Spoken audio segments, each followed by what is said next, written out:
un os, un ant i un castor, als que els agradava molt l'aventura, però sovint les seves ànsies de competir podien més que les seves ganes de passar-s'ho bé. Un dia assolellat, l'os, l'ant i el castor van decidir anar a pujar en una muntanya. Per arribar-hi van haver de baixar una vall, passar per prats herbosos. Ja hi som! Travessar un riu per un qual i creuar un barranc altíssim. Quan foren al peu de la muntanya, s'aturaren a fer un mot. Entre queixolada i queixolada, l'os, l'ant i el castor parlaven de com fer l'excursió més interessant.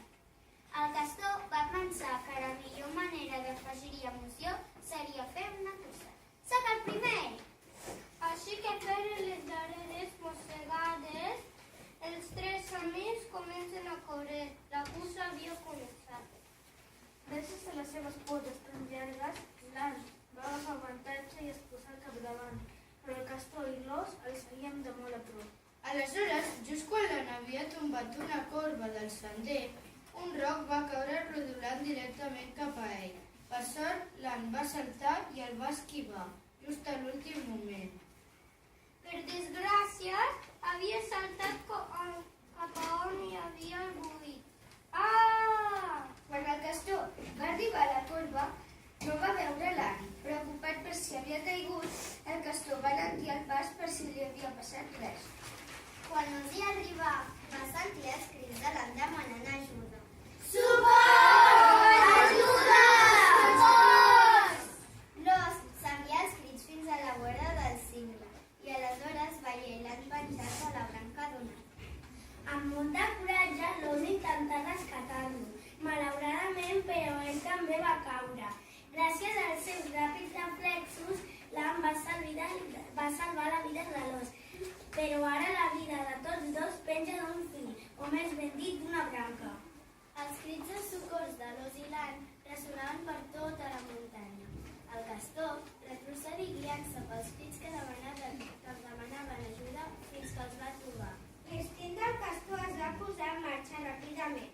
Va tallar un arbre amb les dents, va fer unes quantes osques i va baixar el tronc com si fos una escala perquè l'os i l'ant poguessin pujar.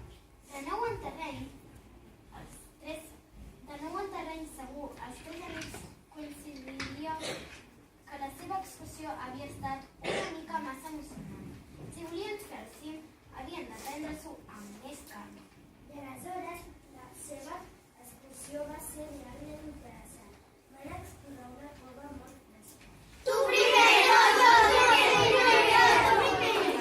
Van descobrir un fòssil pesquer i els van ajudar als uns als altres tot el camí.